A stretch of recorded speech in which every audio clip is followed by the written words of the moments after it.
اقرأ كتاب الله ترق جنانه وتنل عظيم الأجر والغفران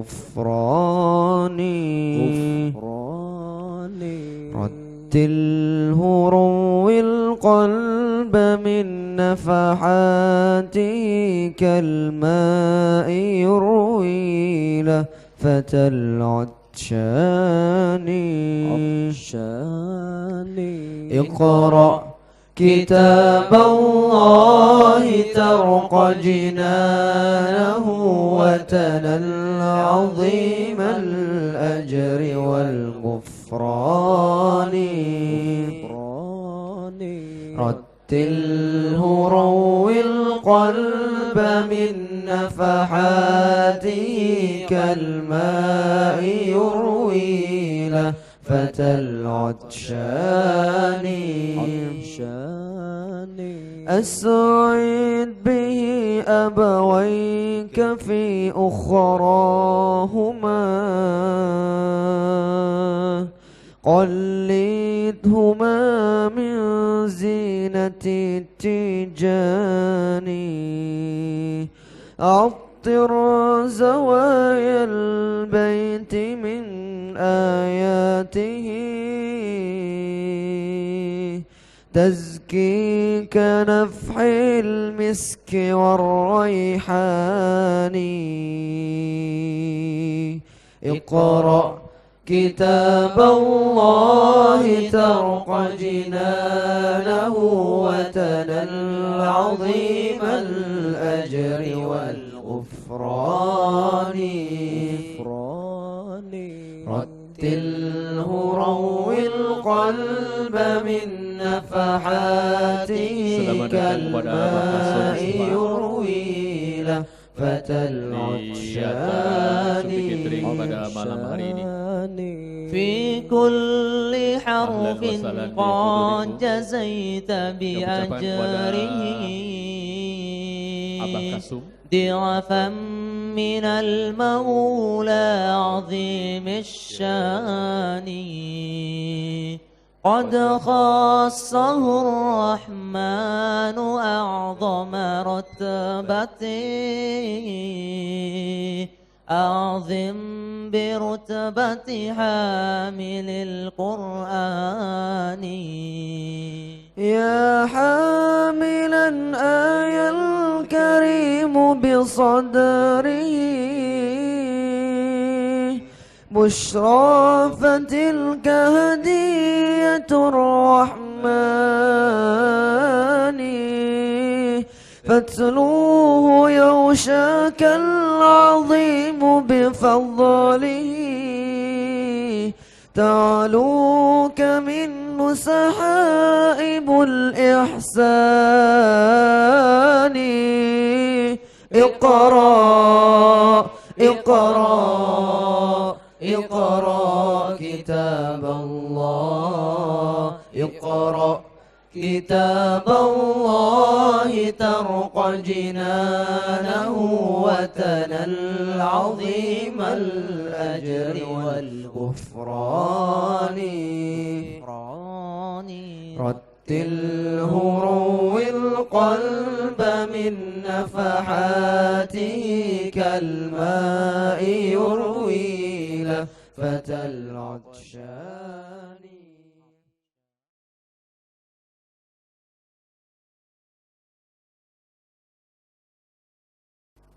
Bismillahirrahmanirrahim. Assalamualaikum warahmatullahi wabarakatuh. Alhamdulillah alladzi bi ni'matihi tatimmus shalihat. Asyhadu an la ilaha illallah wahdahu la syarikalah. Wa asyhadu anna Muhammadan abduhu wa rasuluh. Allahumma shalli wa sallim wa barik wa an'im ala sayyidina Muhammadin wa ala alihi wa sahbihi ajma'in. Ya ayyuhalladzina amanu taqullaha haqqa tuqatih wa la tamutunna illa wa antum muslimun. Amma ba'd.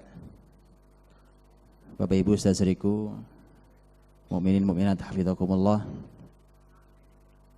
Guru saya Ustaz Ki Haji Syuhada Bahri, juga guru kita semuanya, para ustadz ustadzah para dai mubalik semua hafizakumullah jami'an. Satu syukur yang berlipat-lipat saya ada di tempat ini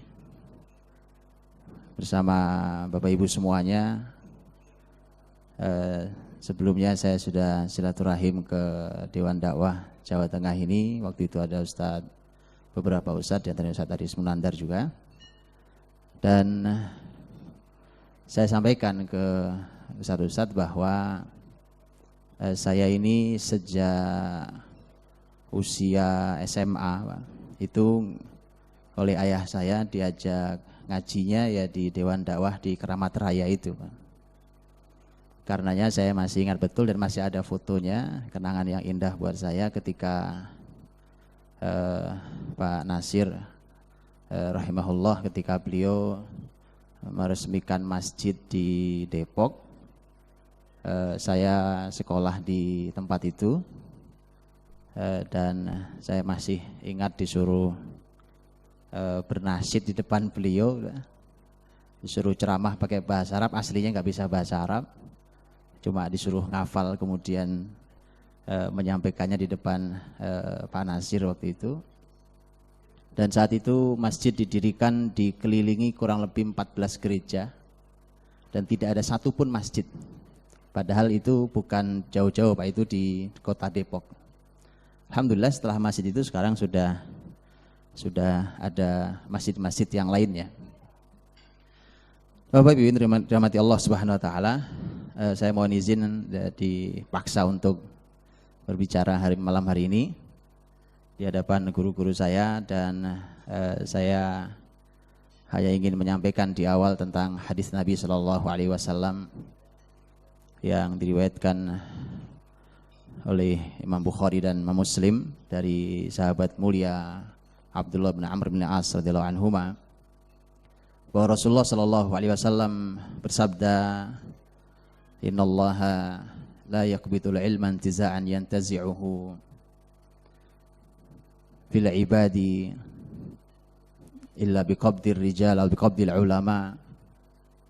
Sesungguhnya Allah Subhanahu wa taala tidaklah mencabut ilmu dari manusia ini dengan begitu saja kecuali dengan meninggalnya para ulama. Kemudian hatta idza lam yubqi, hatta idza lam yubqi aliman, ketika sudah tidak menyisakan seorang alim, ittakhadhu ru'usan juhalan fasu'ilu fa'aftau bi ghairi ilm fadhallu wa adhallu. Akhirnya karena sudah tidak menyisakan ahli ilmu, maka mereka mengambil pemimpin-pemimpin yang jahil, yang tidak berilmu, para petinggi-petinggi, para tokoh-tokoh yang sebenarnya tidak ada ilmunya, tapi jadi petinggi, jadi tokoh.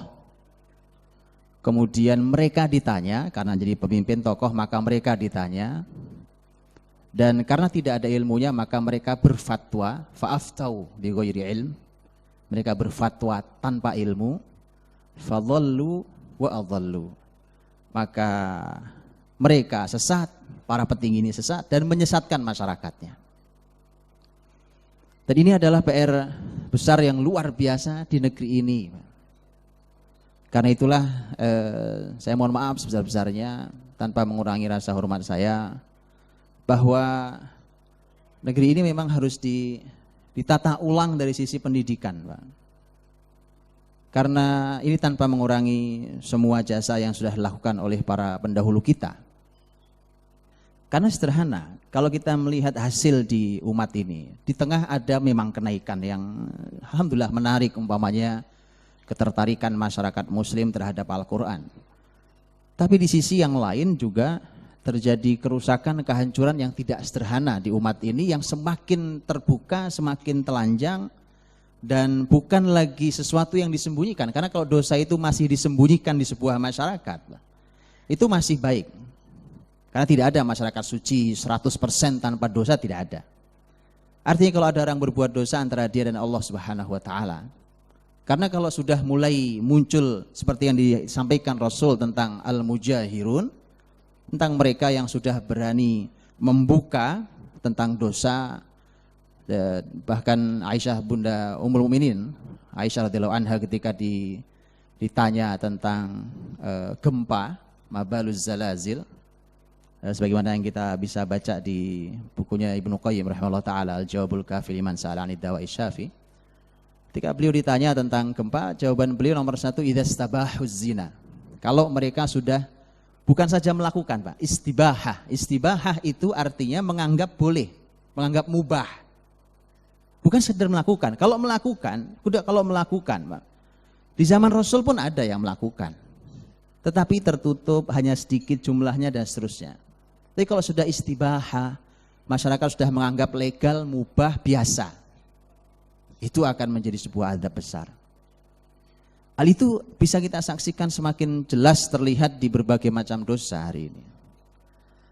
Karena itulah ketika kejahilian menyeliputi bumi. Ketika kejahilian itu menyeliputi bumi dan Rasulullah Muhammad SAW ditugasi Allah untuk menghilangkan kegelapan kejahilian itu. Yang saat itu kejahilian bukan hanya di Arab. Justru kejahilian secara sistemik itu dipimpin oleh Persia Romawi. Persia yang punya wilayah besar, Romawi punya wilayah besar. Mereka memimpin bumi dengan sistem jahiliyah di semua bidang kehidupan. Dalam keadaan seperti itu, seorang manusia paling mulia, satu orang, diutus Allah tugasnya menyelesaikan bumi, Bang.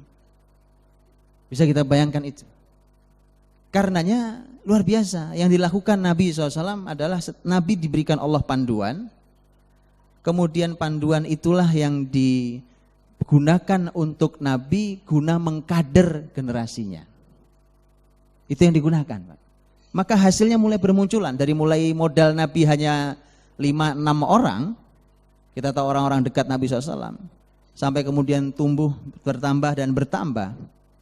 Rasulullah SAW wafat, dalam tugas beliau kurang dari 23 tahun, itu 1 jazirah Arab sudah masuk Islam. Karya besar, Pak, 23 tahun. Kan memang kita juga harus bercermin tentang berapa lama kita berdakwah gitu. Tetapi apa hasil yang sudah kita capai, perbaikan apa yang sudah dicapai. Karena kalau kita hanya melakukan tanpa kita evaluasi, nanti tidak sejalan dengan apa yang dilakukan Nabi SAW. 23 tahun itu Nabi mendapatkan 1 jazirah Arab. Begitu Rasul wafat kan diganti Khulafaur Rasyidin, Abu Bakar kemudian Umar. Abu Bakar tidak lama dan seakan ditugasi Allah hanya untuk menenteramkan, mengembalikan tauhid akidah setelah terjadi pemurtadan besar-besaran. Kemudian nyaman, masuk Khalifah Umar. Itu ketika sudah nyaman, perluasan luar biasa, membentang dari mulai wilayah bekas jajahan Soviet sampai Tripoli Libya, Bang. Wilayah zaman Umar radhiyallahu anhu. Dan di zaman Umar radhiyallahu anhu Persia tutup, Romawi Syam tutup. Ini dahsyat sekali. Kan masalahnya bukan sekedar nutup, Pak. Bukan sekedar tutup yang jahiliyah tutup, enggak, bukan masalah itu. Masalahnya adalah apakah ketika pintu-pintu kejahilian itu ditutup, apakah siap kita menggantikan, membuka pintu yang Islami, itu masalahnya. Saya beri contoh sederhana, Pak. Umpamanya kita bicara tentang perekonomian riba. Perekonomian riba, Pak. Bicara tentang perekonomian riba, ini ribawi, haram hukumnya dan seterusnya. Tutuplah sekarang, Pak. Tutuplah itu sistem perekonomian ribawi. Apakah muslimin hari ini juga siap untuk mengatur keuangan dunia hari ini? Anggaplah itu, Pak. Umpamanya kita berbicara tentang masalah hukum, Pak. Gak usah Indonesia, Solo, Pak. Solo nih, Pak. Dengan berbagai macam masalah di masyarakat mengadu ke pengadilan. Ketika umpamanya tegakkan syariat, hukum yang bukan hukum Allah disingkirkan. Pertanyaannya, siapkah kita itu? Siapa orang yang akan duduk di situ? Duduk di wilayah hukum. Siapa orang yang memang benar-benar berkompeten di bidang hukum? Itu masalahnya, Pak. Karena itulah maka ini bicara tentang kualitas. Maka ketika kita membaca ayat tentang tugas Rasulullah Muhammad SAW untuk menghilangkan kejahilian itu, jelas ayat mengatakan huwallazi ba'atsa fil ummiyina rasulam minhum yatlu alaihim ayatihi wa yuzakkihim wa yu'allimuhumul kitaba wal hikmah wa in kanu min qablu lafi dhalalim mubin. Kita semua tahu ada tilawah, Diminta untuk membacakan ayat-ayat Allah Subhanahu wa taala untuk tazkiyah, mensucikan jiwa mereka, ta'limul kitab, ta'limul hikmah. Ini ayat udah berkali-kali kita lewati, Pak. Karena ujung ayatnya jelas mengatakan, dulu kalian dalam kesesatan nyata. Artinya begitu sesat nyata, begitu 4 konsep ini dijalankan dengan baik, benar, sesuai dengan aturan Allah dan Rasulnya, maka kesesatan itu hilang. Artinya selesai, kejahilan tutup. Tetapi kan kemudian ayat ini kita lewati, Pak. Tapi mari kita lihat kurikulum negeri ini tentang pendidikan. Karena hari ini kita akan bicara tentang bagaimana regenerasi untuk menyelamatkan bangsa ini dengan dakwah, Pak. Yuk kita lihat sekarang, kita lihat. Contoh ini sebuah contoh, Pak. Ketika kita bicara tentang yatlu alaihim ayatihi wa yuzakkihim wa yuallimuhumul kitaba wal hikmah. Para ulama selalu mengatakan ini urutan. Bukti ini urutan adalah ketika kita membaca doa Nabiullah Ibrahim alaihissalam di surat Al-Baqarah, berdoa tentang nabi terakhir yang tugasnya ternyata ada yang Allah ganti dibalik posisinya. Begitu para ulama mengatakannya. Karena tazkiyatun nafs diletakkan di paling belakang oleh Nabiullah Ibrahim alaihissalam. Dan Ar-Razi dalam tafsirnya membahas panjang lebar dalam bab ini tentang masalah poin-poin ini. Ini, Pak, ternyata juga menjadi PR besar. Kalau ini sebuah urutan, kita lihat, Pak, yatlu alaihim ayatihi, makanya pantas, Pak. Di zaman dahulu, zaman kebesaran Islam, saat mereka benar-benar masih menjalankan kurikulum pendidikan yang Islami, itu anak-anak itu rata-rata, kalau saya rata-rata, itu sekitar usia 10 tahun mereka sudah selesai hafal Quran 30 juz. Hafal Quran 30 juz itu kan baru tangga 1, Pak. Baru tangga 1, lagi lihat, Pak. Kata tilawah baru di sini masuknya. Karena kata tilawah yatlu alaihim ayati. Kan zaman dulu tilawah tidak pakai mushaf. Sekarang kita banyak mushaf di kantong kita, mushaf di handphone kita, mushaf di gadget kita, mushaf itu kita hari ini. Walaupun kita juga nggak hafal-hafal, walaupun banyak fasilitasnya, Pak. Zaman itu kan tidak ada mushaf. Zaman Khalifah Abu Bakar, zaman Khalifah Umar bahkan tidak ada mushaf. Yang ada hanya ditulis di atas lembaran kulit apa segala macam. Bahkan zaman Khalifah Utsman ketika sudah dibukukan itu disebutkan hanya sekitar ada riwayat yang mengatakan 7 kota, 1 kota dapat 1. Cuma dapat 1 lembar, 1 eksemplar mushaf. Tapi mereka ahli Quran, mereka membaca Al-Quran, mereka menghafal Quran, mereka pahami ilmunya, mereka terapkan dalam kehidupan sehingga menjadi huda. Sebagaimana kita yang diminta oleh dalam Al-Quran ketika bulan Ramadan, syahrul Ramadan alladzi unzila fil Quran hudal linnas wa bayyinat minal huda wal furqan. Sampai menjadi furqan dalam kehidupan.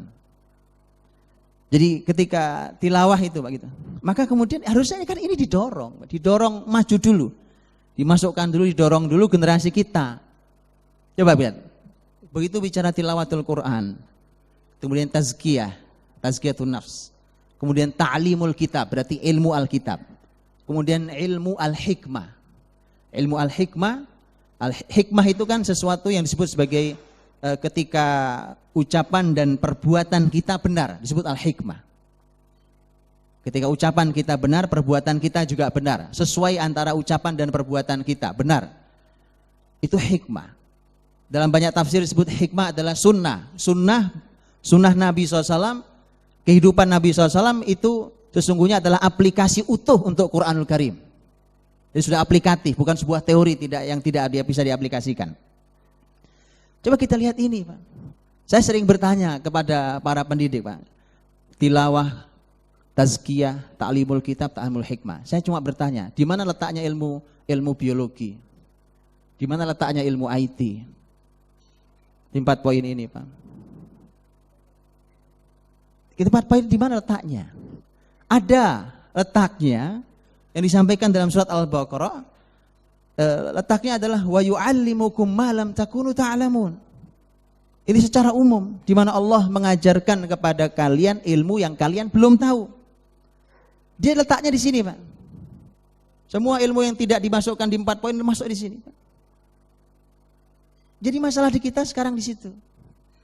Kita buat sekolah Islam, sekolah Islam, tapi Quran disingkirkan, kemudian bicara tentang sekolah Islam, Pak. Bicara tentang generasi, tentang dakwah, tentang Bagaimana kita mau memperbaiki dengan cara apa kalau bukan dengan Quran? Karena itu tinggal kemudian kan masalahnya adalah siapa yang berani melakukan itu. Karena tanpa itu tidak ada perbaikan, Pak. Kita akan terus berteriak-teriak seperti ini tentang pemimpin, tentang semua hal. Selamanya akan terus begini, Pak. Selama belum ada perbaikan. Kan kita tahu ketika Umar bin Khattab radhiyallahu anhu berbincang dengan gubernur Mekah, saat Khalifah Umar berbincang, kemudian berdialog tentang pemimpin di masyarakat Al-Wadi. Man tuwalli ala ahli Al-Wadi? Siapa yang kau angkat menjadi pemimpin di masyarakat Al-Wadi? Ibnu Abza jawabannya. Iman Ibnu Abza. Ibnu Abza itu siapa? Ibnu Abza itu maula min mawalina. Hanya mantan budak kami. Tuwalli maula. Kau angkat budak?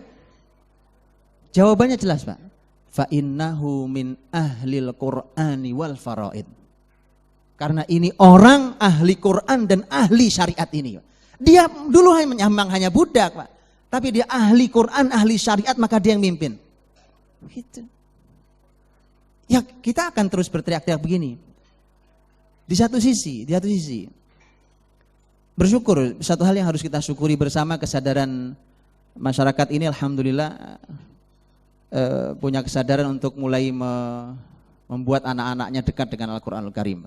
Kita syukuri betul, Masya Allah, bahkan ini tidak terlihat 5 tahun ya ke belakang. Hari ini Masya Allah rumah, sekolah, masjid, apa semua bicara tahfidz gitu. Bahkan liburan sekarang sudah tahfidz juga gitu. Ya, liburan sekolah nih buat program tahfidz sekian hari, sekian juz hafal, sekian hari. Masya Allah, satu hal yang harus dipuji, harus syukuri. Cuma izinkan saya juga bertanya berikutnya, Pak. Memang kalau anak sudah hafal Quran 30 juz mau diapakan?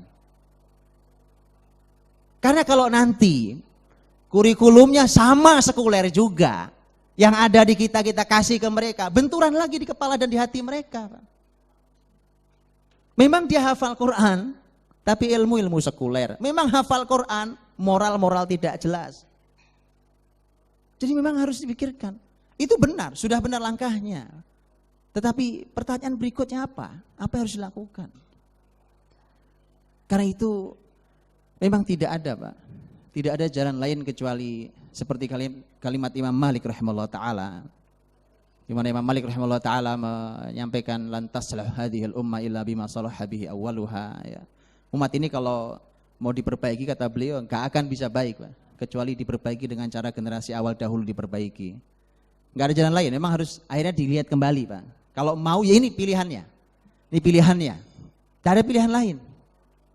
Enggak ada pilihan lain. Saya sudah coba berbincang ya. Kayak tadi saya dari Semarang, Pak. Di Semarang alhamdulillah berbincang dengan teman-teman yang Masya Allah, teman-teman yang baik. Mereka teman-teman yang semangat dakwahnya, mengajinya, punya sekolahan, kemudian minta waktu berbincang dengan saya. Kemudian setelah berbincang, mereka ingin membuat sekolah baru gitu ya, yang seperti yang jadi ceritanya mereka pengen membuat seperti yang saya buat. Saya memunculkan kutab gitu ya, yang alhamdulillah tahun keempat ini kutab orang mulai tahu kutab itu apa, karena dari dulu orang nanya kutab itu apaan, Pak? Kutab itu singkatannya apa? Ya, dipikir kutab itu singkatan gitu. Dan maka dari itulah begitu kemudian saya tanyakan, kemudian saya bilang daripada antum membuka hal yang baru yang sudah berjalan itu aja antum merombak. Kenapa antum buat baru? Yang berjalan nanti gimana? Bagaimana dengan anak-anak kita yang sekolah di tempat yang antum sendiri aja tidak ridho hasilnya? Lalu dia ngomong sendiri, Pak. Dia bicara sendiri, hasilnya aja mereka tidak ridho. Saya bilang rombak yang sudah ada. Rombak yang sudah ada. Ternyata jawabannya susah, Pak. Bagaimana kita mau bicara tentang perbaikan umat, kita bicara tentang regenerasi yang luar biasa ke depan, maka tidak ada pilihannya, Pak. Pilihan ketika kita kembali kepada Allah dan Rasulnya begitu. Hari ini kita nyekolahkan anak, babnya masih nyari ijazah kan? Kita lupa hadis Nabi sahih disampaikan, diriwayatkan oleh Tirmidzi, Abu Dawud. Nabi SAW bersabda, "Man ta'allama ilman mimma yubtagha bihi wajhullah la yata'allamu illa yusiba 'aradan minad dunya lam yurih raihatal jannah." Itu hadis kita lupa, Pak. Kita Kalau buka Riyadhus Shalihin itu bab pertama mesti ikhlas.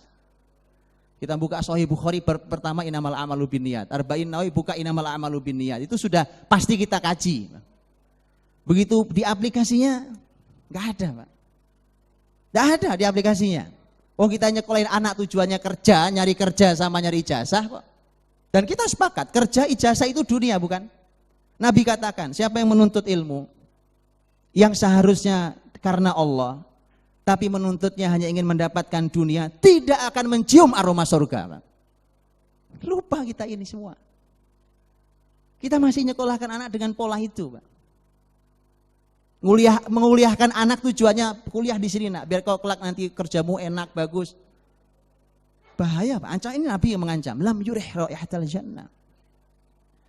Maka dari itu memang harus kita rombak ulang, Pak. Jadi satu hal yang luar biasa, maka saya bersyukur sekali di Dewan Dakwah ini, dan saya adalah murid di Dewan Dakwah ini.